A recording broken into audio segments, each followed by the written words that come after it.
Hey guys, welcome back to another edition of Xtina's Take. Y'all have to excuse me. I just literally got off of work maybe an hour ago. And if I haven't mentioned it before, I work nights. So I'm a little tired. If I'm looking a little crusty or more crustier than usual, or if I look a little weary, it's just because I've been up all night and I actually been working. So anyway, but I wanted to put this video out for a couple of reasons. I have some already in the bag, but today is a significant day for me, and I'll explain that in a minute. So I'm going to bump this video up ahead of the other ones I have waiting to upload. So, which is why I'm doing it right after I get off of work and before, while I have a little bit of time, because I just got my daughter off to school, and then as soon as I get done with this, I'm going off to sleep, or at least try to sleep, because I gotta go back in tonight. So anyway, life of a mom, right? Working mom, paycheck to paycheck. Anyway, the topic that I want to talk about right now is Juice WRLD. It just recently came out about his cause of death, which I don't think really was a surprise to anybody how he died. I think that was kind of reported at the time of his death, but it's just been confirmed. So obviously it's tragic anytime you lose somebody that young to something like that. I don't know if I want to necessarily say he died of addiction, or, please forgive me, I'm not trying to condemn the dead. I want him to rest in peace. I hope he's resting in peace. I hope he's found some peace. His spirit has found some peace with God. Or if it was just, oh God, I hate saying it because there's no really delicate way to say it, but stupidity. There's so much surrounding his death. Just the circumstances. It doesn't make sense to me. I knew who he was. I'm not gonna say I was a huge fan of his music. I definitely loved Lucid Dreams. Like, that was breakthrough for me in terms of an artist. Like, he just went there, like, just so honest in his emotions, raw in his emotions, and in his writing, and the way he put that song together. And it's a beautiful song, and it's a song filled with angst and pain and just rawness, and in that, I love the song. I listen to it all the time. I hate to say, I'm not too familiar with anything other than Lucid Dreams. I'm pretty sure I will be becoming familiar with it as time goes on, or I may have even heard a song of his and didn't know it was him. A lot of times that happens with me. I'll listen to a song and really, really like it and not really know who the artist is until way after the fact. So I may have heard more than that, but I know what he's most known for is Lucid Dreams, which is a phenomenal song. But how can I put this? Obviously, it's tragic, and I'm trying to be delicate here because we are talking about someone who's just recently passed. And it's a tragedy, and it shouldn't have happened. What I find so confusing about the situation is the manner in which he died. I believe it was reported that he swallowed a whole bunch of opioids, Percocets, whatever they were. They were narcotics, and they were opioids. I think they said something about lean or syrup, or, you know, that syrup with the codeine or whatever. He may have ingested that as well. And he wasn't doing it to, like, get high. I mean, I'm sure he probably already had it in his system. He made no secret about his addiction issues. He even mentioned it in Lucid Dreams. I think it was like, I need prescriptions to make me feel okay, was the line in the song. So he may have already had something in his system. I'm probably sure he did. But it was reported that he didn't take it to get high. He had ingested all of that at one time to, I guess, hide it or get rid of it. Had that been the only thing, well, first of all, that was just reckless. I'm trying to understand the panic behind it. Maybe he thought that he could handle it, that it wouldn't.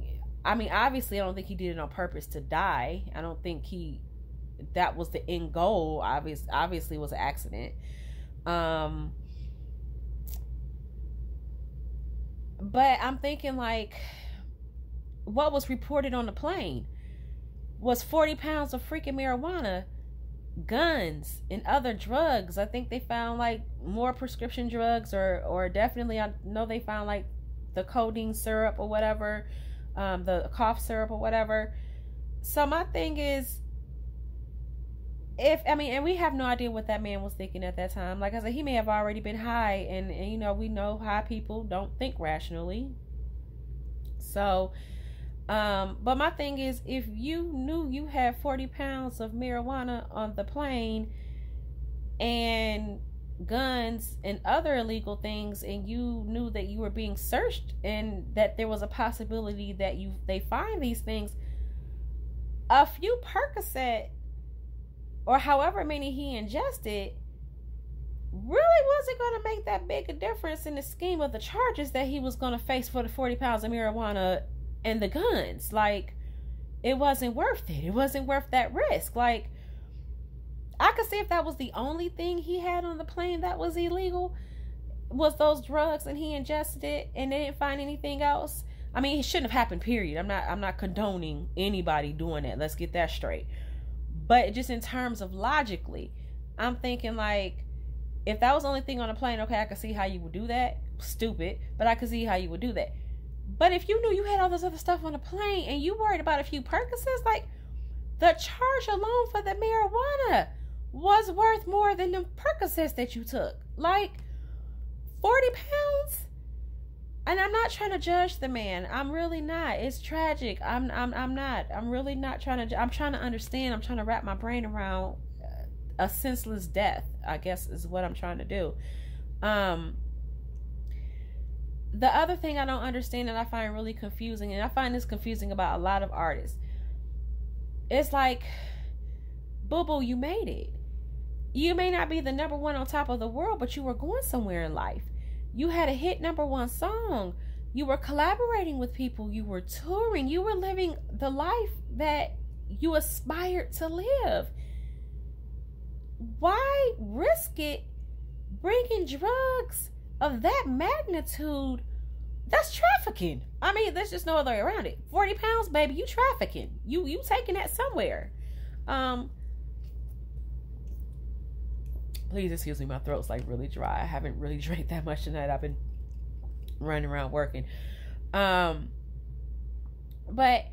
like I said, that's trafficking. That's distribution. That's a whole nother level of charge. Ain't like it was a bag of marijuana or a gram or a pound or a pound. It was 40. So it's like, why?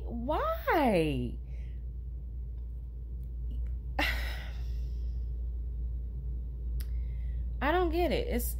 They work so hard to aspire to be this.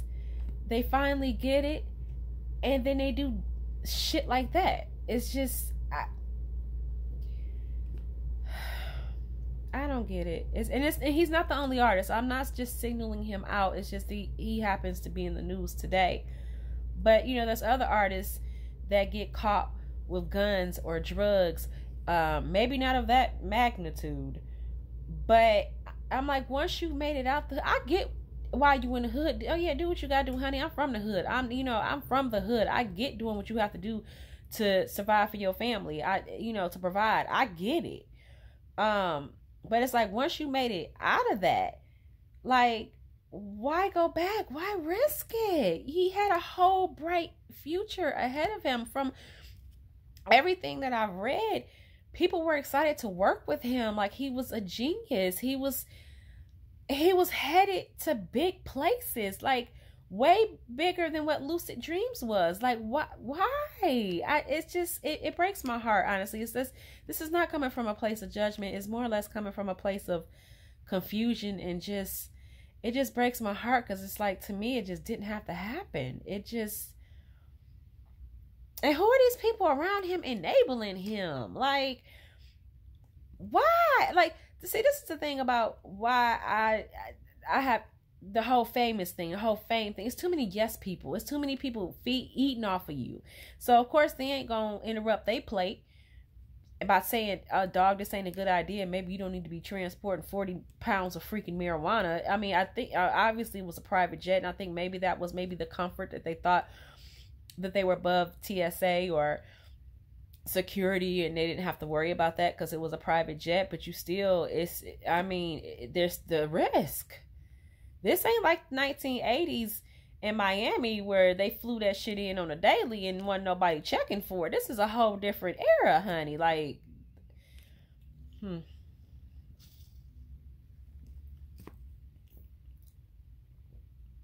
I had to drink on that one. That's just, I don't get what the risk was. Why? I don't get it. But it's sad. God bless his family. His mom, most definitely. Anybody who's loved him, who've known him, who came in contact with him, God bless y'all. The world lost a talent way too soon. And it's just, y'all let me know what y'all think. I know I don't, like I said, I don't want to come from a place of judgment because the man lost his life over it.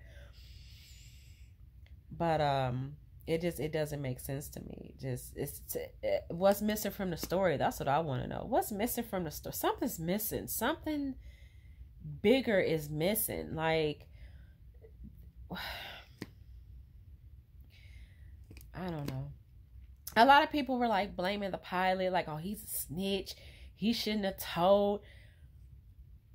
If you flying a plane with a whole bunch of people who are probably getting drunk and high and flashing guns, if that's what they were doing, he doing his damn job.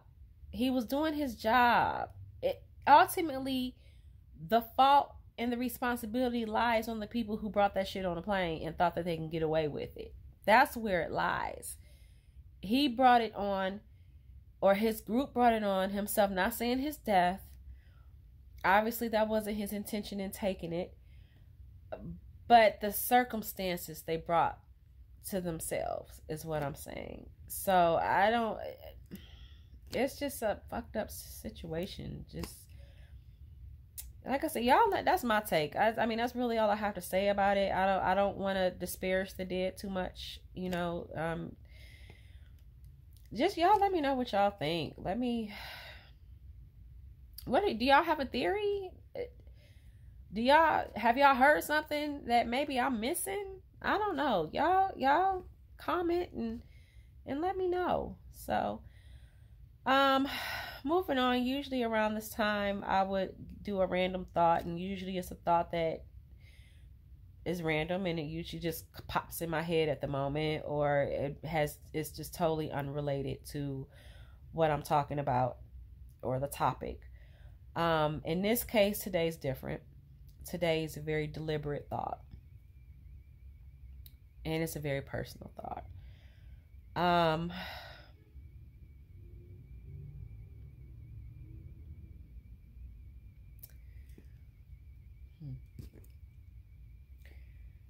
22 years ago today, my whole world changed. My grandmother passed away. And I know it's been 22 years, but it still hurts, and I still grieve this woman. She raised me primarily. My mother was not and I've mentioned it before, my mother had a lot of issues, and she was not in a condition mentally or financially to take care of us. Like, literally, had it not been for that woman, from my grandmother, we probably would have wound up in foster care, me and my brother. Um, no, y'all probably don't really care, but I just want to share a little bit about her. Her name was Lucille Smith. She was born in Georgia, January 25th, 1920. When she was 3, her family moved to Detroit. When she was 7, she lost her mom. And she was responsible for, she was one of the 3 oldest children. And she was responsible for raising the younger children at 7. She grew up during the Depression as a young Black woman with no mother. She didn't talk much about her childhood. She would tell me little stories here and there, but she didn't really go into the depth of the burden that she must have felt to not only struggle and be poor, because they were, by her admission, but to lose a mother at 7, to have to help raise younger children at 7, I can't imagine.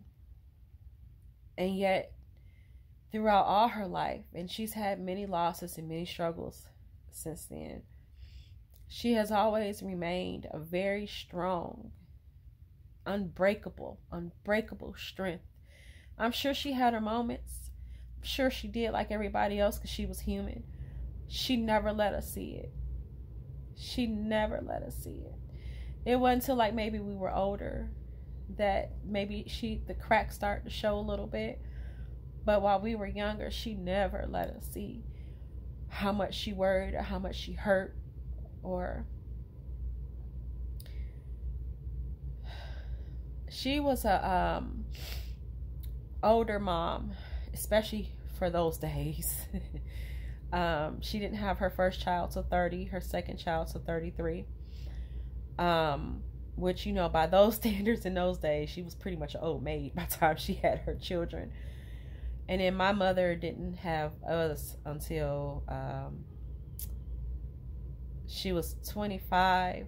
So I said all that to say that she was an older grandmother. She wasn't like these young grandmas out here now where you got 40-year-old, 30-something-year-old grandmothers now. You know, she was in near retirement when we were born.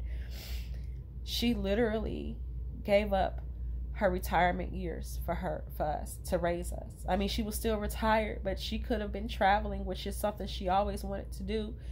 She could have led an easy life. She worked for the government for 30-something years. She had a nice pension that she could have lived comfortably off of for the rest of her life.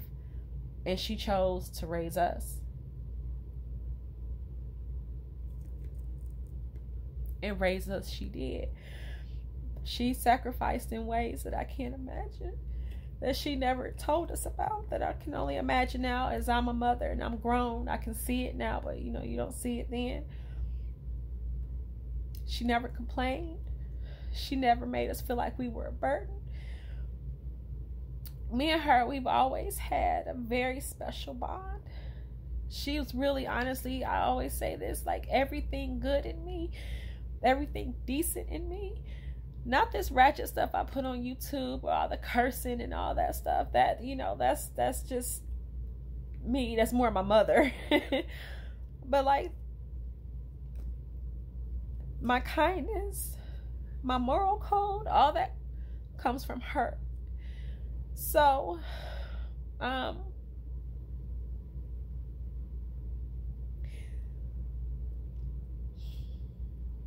she was the first unconditional love that I've ever felt.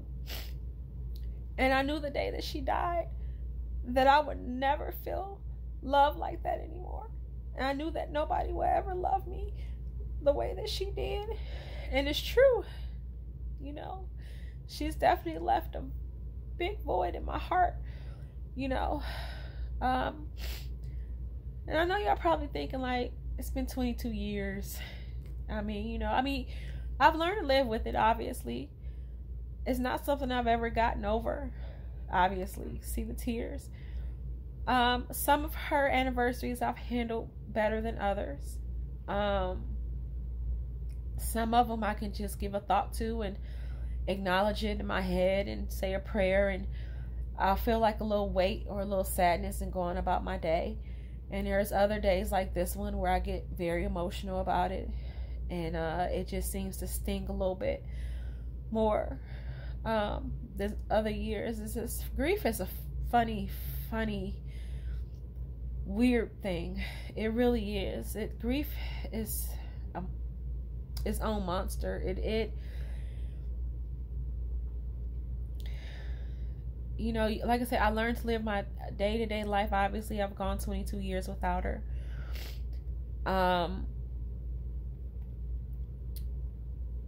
And yet sometimes, you know, I could think about her and laugh. I could think about her and feel warmth in my heart. I could think about her and feel joy. And then there's days where it will slam into me, like literally like it happened yesterday. You know, obviously the big milestones have weighed a little more on me than others. I think this just kind of snuck up on me. Like, I prepare myself for it every year. I brace myself for it every year. I know what's coming. I know I'm going to feel away. This time, though, I was like literally at work, and because I work overnights, you know, it turns into obviously to the next day. And I was at work and I was on break, and I was flipping through Facebook and through the memories, and I just happened to look and see what date it was. And then I saw my memories pop up, and I always pay tribute to her every year on Facebook. And of course, all those popped up, and I just freaking lost it. And I'm really not one to cry in public. I'm really not one, like, I try to hide my emotions very well. Anger, I don't hide that well. But in terms of hurt, you know, I try to do that in private. And I did cry in private. I was thankfully alone when it hit me. And when I finally got back around other people, I just took a moment. I realized I couldn't contain it. And I took a moment, went to the bathroom and cried it out, and went on about and finished my shift. But I don't know, it snuck up on me. I don't know, like I knew it was coming, but at the same time, I wasn't as prepared as I usually am. And like I said, it could be a phrase that somebody says, it will send me into tears. A dream that I have of her, I will wake up in tears, and it'll stick with me for a very long time. So grief doesn't ever go away. It's been 22 years, and I still grieve this woman. I still grieve her, and I still miss her very much. So I'm not trying to get all, I mean, I am, but I need to acknowledge her. And that's what it was. What a great, beautiful soul this woman was. This woman, literally everybody in the family called her an angel. That literally everybody in the family called her an angel. And that's what she was. She literally would give you the shirt off her back. Literally, and I've seen her do it after having met you. She didn't even have to know you, but she would feel compassion. You know, I remember, and she was so mistreated by a lot of people because they took that compassion for weakness. And one of the things I admired about her, and a lot of people used to say she was weak because she used to let people take advantage of her. And one of the things, and it hurt me when I was younger, because I don't want to say think she was weak, but it used to hurt me because I used to see her get hurt so much, and it used to piss me off because I'm like, Grandma, stand up for yourself. Like, come on now, don't let these people run you. But not once has she ever been jaded towards people. I don't care how many times they hurt her. I don't care how many times they took advantage of her. She always chose to see the best in them, even when she knew they were going to stab her in the back. And we would always ask her, like, why? And she would always say, this is what Christ would do. And I always say, like, she was always the most Christ-like person that I knew. She wasn't a heavy church-going woman, you know, but she had her Bible. She definitely believed in Christ. She definitely tried to live by his teachings. But she was definitely the most Christ-like person that I know. Definitely the most turn the other cheek person that I knew in my life. And that takes great strength to be able to do that and not become jaded and cynical and have it break you. You know what I'm saying? And she's gone through, she didn't live an easy life by any means. She suffered a lot. She endured a lot. And not once did I ever see this woman break. And I knew she had her moments. I'm sure she did. But she never let us see it. She always kept that same spirit to the end. So anyway, she was just a beautiful, generous, kind soul that loved everybody. And her and I, we had such a special bond. I was the first grandchild. I was her first, and, you know, I was a grandma's baby. I was definitely a grandma's baby. I remember she used to say, I used to, even as a child, even before I knew what my mother's issues was and how it affected us. Like, even as a baby, she would say, I used to follow her around. Like, I always had to know where she was in the room. Even before I had to know where my mother was, I had to know where she was. You know what I'm saying? Like, she used to always tell me I was the apple of her eye. And before my daughter became my heart walking outside my body, my grandma was my heart walking outside my body. She was my everything. Everything. She was my whole world. And I just can't believe I've lived 22 years without her in it. But she lives in me every day. Every day. It's not a day that goes by that I don't think about her in some way. There's not a day that goes by that I don't try to live by what she's taught me. I'm nowhere near half the woman that she was. But I can only hope that she'd be proud of me. So, anyway, I'm sorry for the long emotional rant. I really did not mean to get this emotional. I honestly didn't. I was going to try to hold it in, but I just needed the world or somebody to know what a phenomenal woman this was. She led a simple life. She was a simple woman. She took joy in simple things. She was not extravagant in any way, but she was phenomenal. They don't make him like her anymore. They really, really don't. The world lost a good one when they lost her. They really, really did. So I'm gonna end it on that because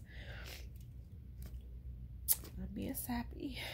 But Lucille Winifred Ector Smith, your granddaughter, still loves you every day and misses you every day.